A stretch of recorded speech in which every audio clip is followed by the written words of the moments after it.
नमस्कार मेरे प्यारे विद्यार्थियों। लास्ट क्लास में अपन उद्योग के बारे में पढ़ रहे थे।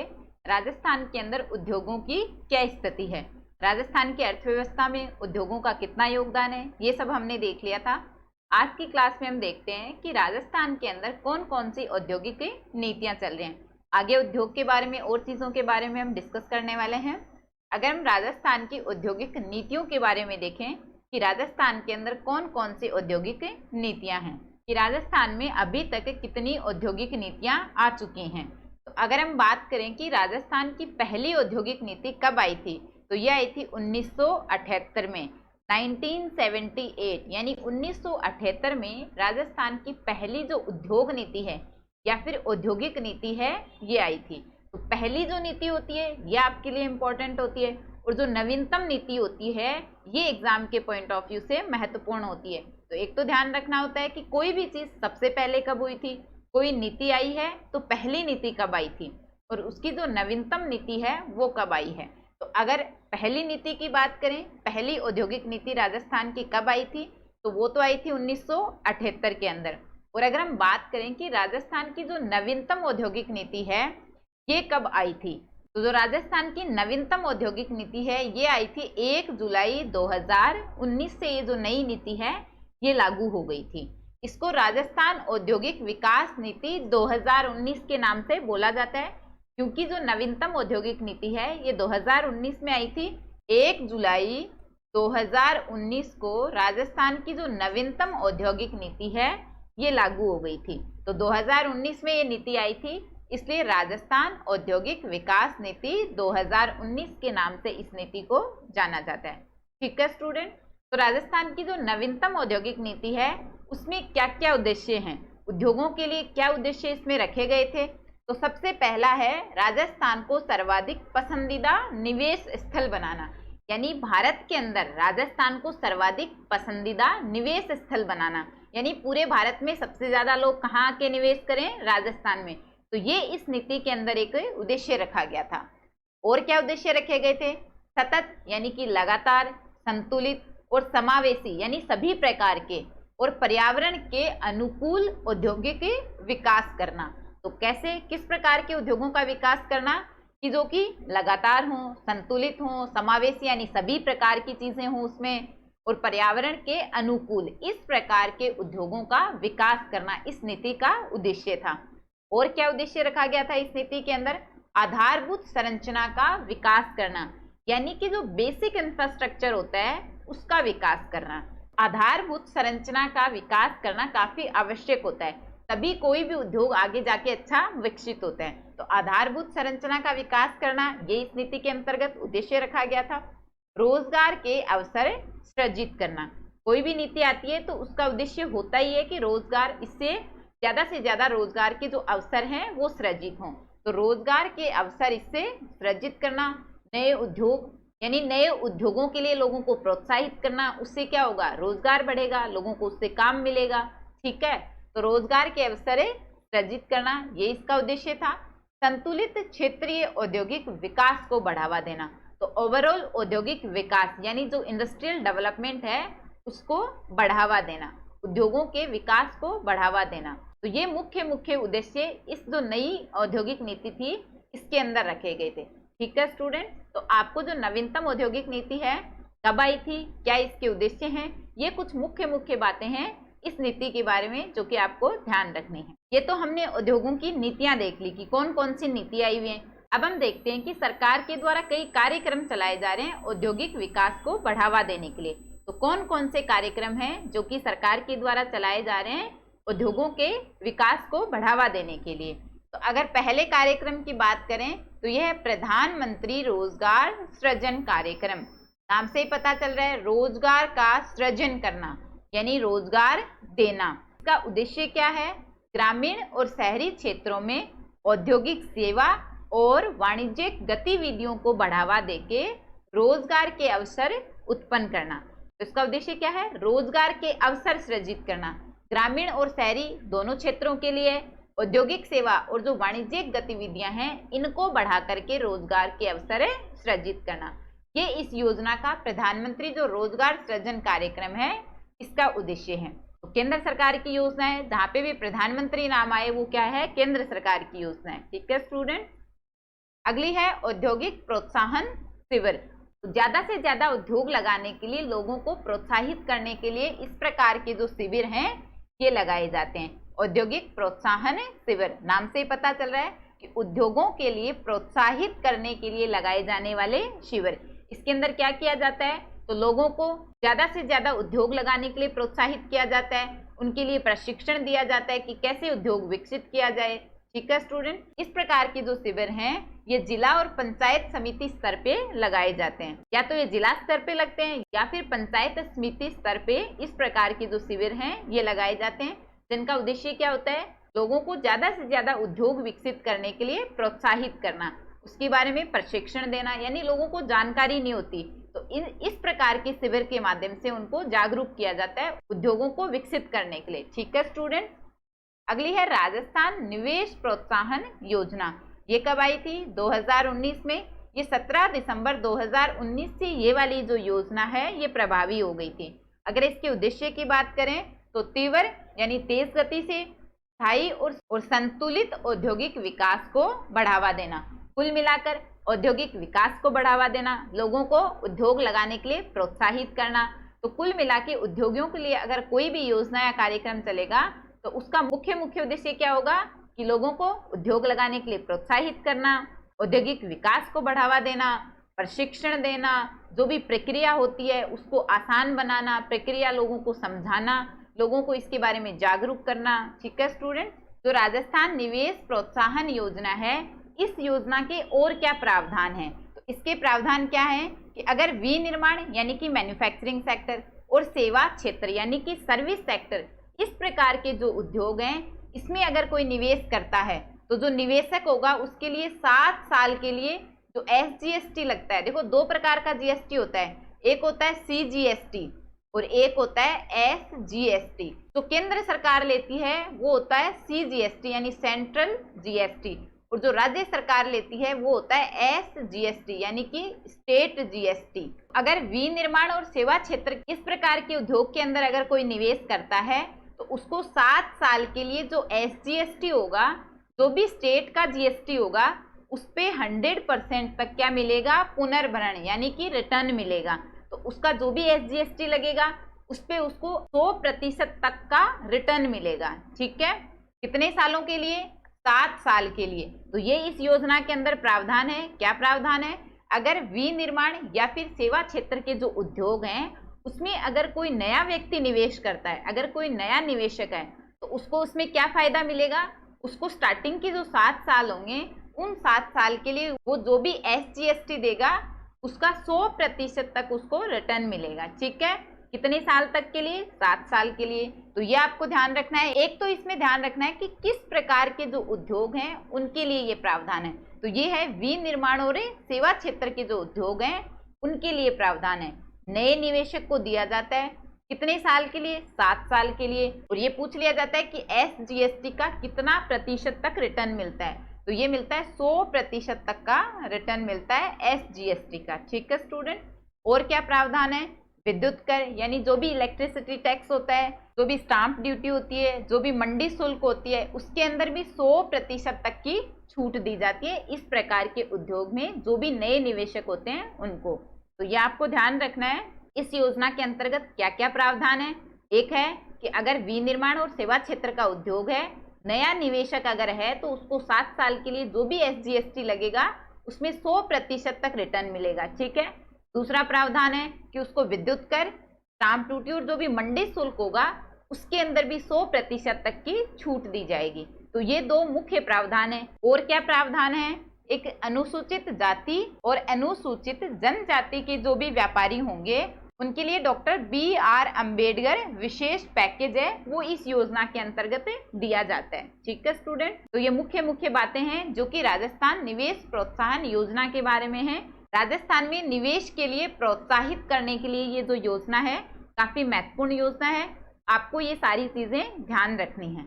अगली देखते हैं कौन सी योजना है। एक होता है कॉरपोरेट सामाजिक दायित्व यानी कि इसको CSR के नाम से जाना जाता है।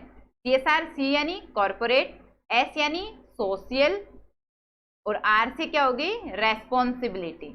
आर से क्या होगी, रेस्पॉन्सिबिलिटी। तो आपको ध्यान रखना है CSR क्या है।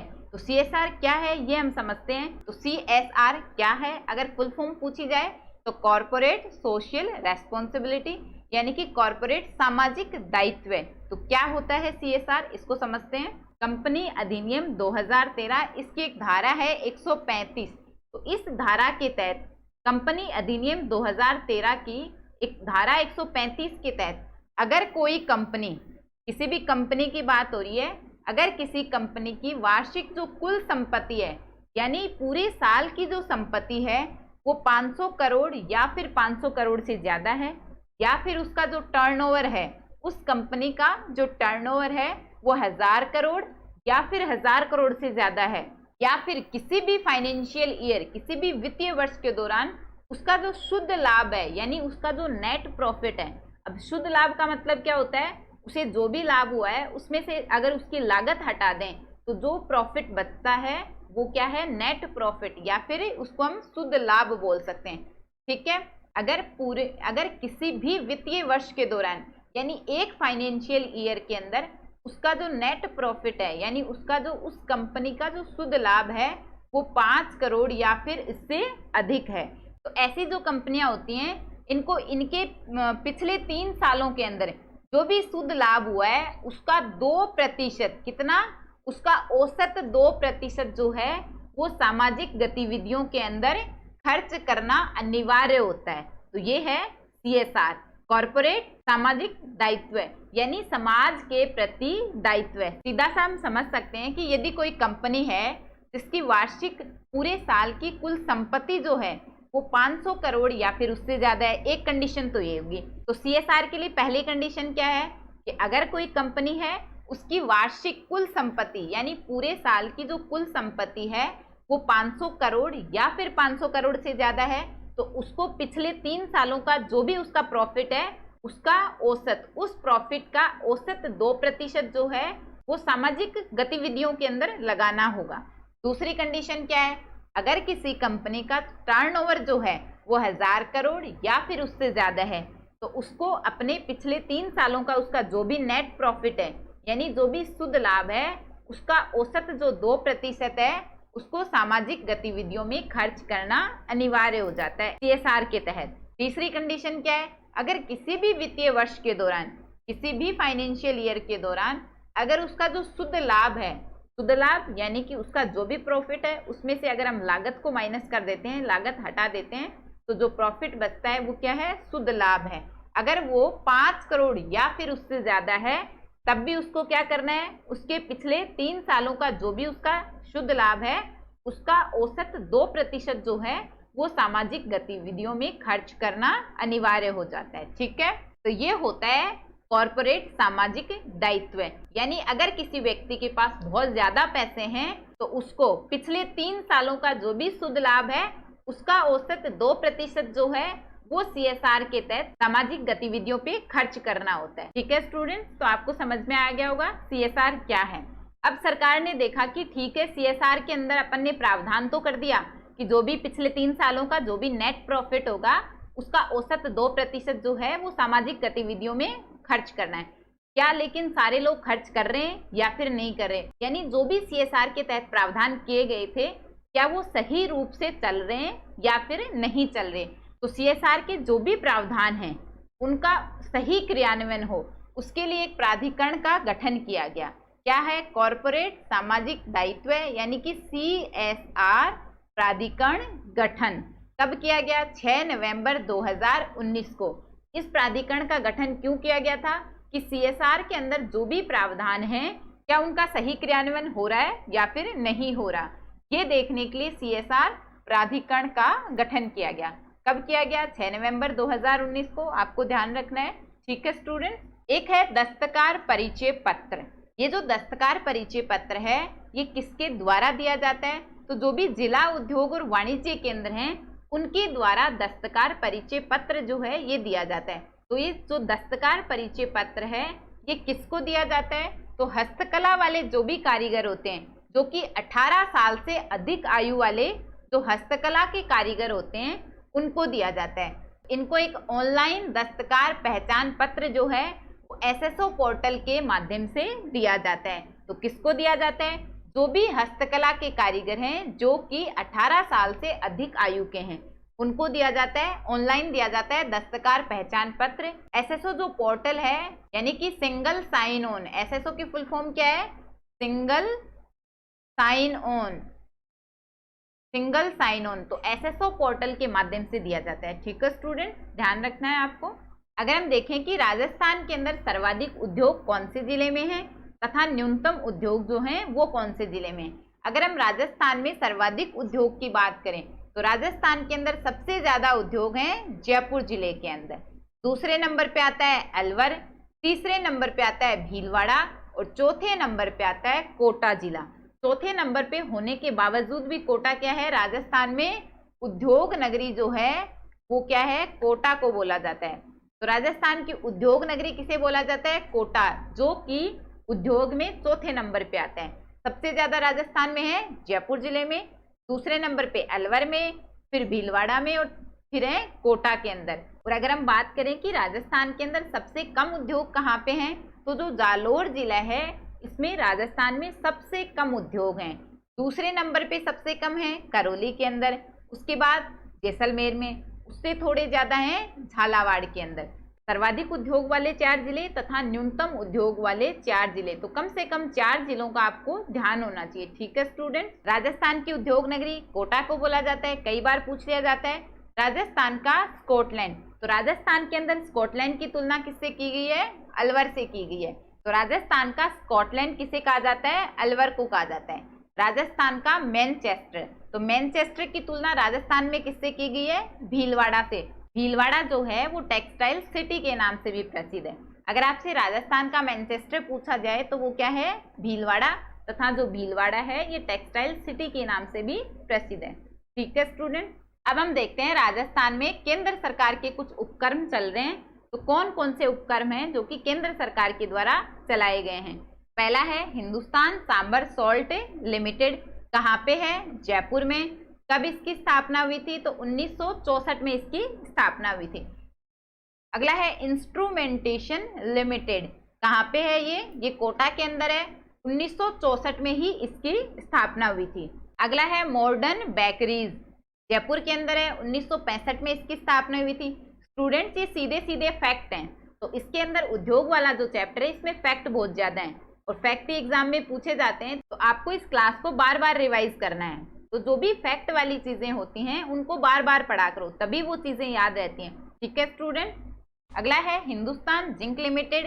कहाँ पे स्थित है? ये है उदयपुर के देबारी में। 1966 में इसकी स्थापना हुई थी। अगला है हिंदुस्तान कॉपर लिमिटेड। कॉपर कहाँ पे प्रसिद्ध है? तो झुंझुनू के खेतड़ी में। 1967 में इसकी स्थापना हुई थी। अगला है हिंदुस्तान मशीन एवं टूल्स लिमिटेड। तो मशीन और टूल्स लिमिटेड कहाँ पे है? ये है अजमेर के अंदर। 1967 यानी कि 1967 के अंदर इसकी स्थापना हुई थी। कहाँ पे? अजमेर के अंदर। अगला है राजस्थान ड्रग्स एवं फार्मास्यूटिकल लिमिटेड। ये कहाँ पे है? जयपुर के अंदर है। 1978 में इसकी स्थापना हुई थी। अगला है राजस्थान इलेक्ट्रॉनिक्स एवं इंस्ट्रूमेंटेशन लिमिटेड। ये कहाँ पे है? ये है जयपुर के कनकपुरा में। इसकी जो स्थापना है कई चरणों में हुई थी, तो इसलिए इसकी स्थापना कब हुई थी ये नहीं पूछा जाता, इसको मिनी रत्न में शामिल कर रखा है। ठीक है स्टूडेंट, तो ये आपको ध्यान रखना है कि कौन सी कंपनी की कब स्थापना हुई थी और कहाँ पे है। कई बार मिलान करने वाले जो प्रश्न है उनमें पूछ लिया जाता है। अब हम देखते हैं राजस्थान के कुछ प्रमुख उद्योग कि राजस्थान के अंदर कौन कौन से प्रमुख जो उद्योग हैं। तो अगर राजस्थान के प्रमुख उद्योगों की बात करें तो राजस्थान का सबसे पुराना उद्योग कौन सा है? अगर सबसे प्राचीनतम उद्योग की बात करें तो वो है सूती वस्त्र उद्योग, जो कि राजस्थान का सबसे प्राचीनतम उद्योग है। तो ये क्या है? प्राचीनतम उद्योग है। अगर पहली सूती वस्त्र मिल की बात करें कि राजस्थान के अंदर पहली सूती वस्त्र मिल है वो कब लगी थी? ये लगी थी 1889 के अंदर। कहाँ पे लगी थी? तो ये लगी थी अजमेर के ब्यावर में। ब्यावर में लगी थी, जो कि अजमेर में पड़ता है। अगर उस मिल का नाम पूछा जाए जो कि राजस्थान की पहली सूती वस्त्र की मिल है तो वो है द कृष्णा मिल लिमिटेड, जिसको कि सेठ दामोदर दास ने स्थापित किया था। तो ये आपको ध्यान रखना है क्योंकि ये राजस्थान की पहली सूती वस्त्र मिल है। तो जो भी पहली चीजें होती हैं वो हमारे लिए इंपॉर्टेंट हो जाती हैं। दूसरी मिल 1906 के अंदर एडवर्ड मिल्स लिमिटेड ब्यावर, ये भी अजमेर में है। 1998 के अंदर ये वाली जो मिल है ये बंद हो गई थी, तो ये इतनी कोई इंपॉर्टेंट नहीं है। अगर हम वर्तमान की बात करें तो वर्तमान में राजस्थान के अंदर 23 सूती वस्त्र की जो मिलें हैं वो स्थापित हैं। अगर सबसे बड़ी सूती वस्त्र की मिल की बात करें राजस्थान में तो वो है पाली के अंदर महाराजा उमेद मिल जो है, ये राजस्थान की सबसे बड़ी सूती वस्त्र की जो मिल है वो है। कहाँ पे है? पाली के अंदर है। तो ये हो गया सूती वस्त्र उद्योग के बारे में कुछ मुख्य बातें। सबसे पुराना उद्योग है, पहली सूती वस्त्र की मिल 1889 में ब्यावर में, नाम है द कृष्णा मिल लिमिटेड, सेठ दामोदर दास ने स्थापित करी थी। वर्तमान में 23 सूती वस्त्र मिले हैं राजस्थान के अंदर और सबसे बड़ी सूती वस्त्र की मिल है महाराजा उमेद मिल जो कि पाली के अंदर स्थित है। ठीक है स्टूडेंट, अगला है चीनी उद्योग। अगर पहली चीनी मिल की बात करें कि राजस्थान में पहली चीनी मिल कब स्थापित हुई थी तो ये बनी थी 1932 के अंदर चित्तौड़ के भोपाल सागर में। नाम क्या है? द मेवाड़ सुगर मिल्स, जो कि राजस्थान की पहली चीनी मिल थी जो कि 1932 में स्थापित हुई थी। अगर दूसरी चीनी मिल की बात करें तो यह है गंगानगर में, गंगानगर सुगर मिल्स के नाम से, ये बनी थी 1956 के अंदर। ठीक है स्टूडेंट, ये आपको ध्यान रखना है। अगली राजस्थान की जो चीनी मिल है वो है केशोरायपाटन सहकारी सुगर मिल लिमिटेड, ये बनी थी 1965 के अंदर। अगला है सीमेंट उद्योग। अगर सीमेंट उद्योग की बात करें तो राजस्थान के अंदर सबसे ज्यादा सीमेंट उत्पादित की जाती है। तो राजस्थान क्या है? सर्वाधिक सीमेंट उत्पादक राज्य है। पूरे भारत के अंदर सबसे ज्यादा सीमेंट कहाँ पे उत्पादित होती है? तो वो होती है राजस्थान के अंदर। अगर राजस्थान के पहले सीमेंट कारखाने की हम बात करें तो ये बना था 1915 में। कहाँ पे बना था? ये बना था बूंदी के लाखेरी में। तो ये आपको ध्यान रखना है कि राजस्थान का पहला सीमेंट कारखाना कहाँ बना था? बूंदी के लाखेरी में। कब बना था? 1915 के अंदर। सबसे ज्यादा सीमेंट उत्पादक जिले कौन कौन से हैं राजस्थान के अंदर? तो सबसे ज्यादा सीमेंट उत्पादित होती है चित्तौड़ में और उसके बाद होती है अलवर जिले के अंदर। एक है कांच उद्योग। और राजस्थान के अंदर कौन कौन से उद्योग हैं? वनस्पति घी उद्योग भी है। इसका पहला कारखाना भीलवाड़ा के अंदर 1964 में खोला गया था। नमक उद्योग भी है। अगर नमक उत्पादन में बात करें कि झीलों से नमक उत्पादन के अंदर राजस्थान जो है वो है प्रथम आता है।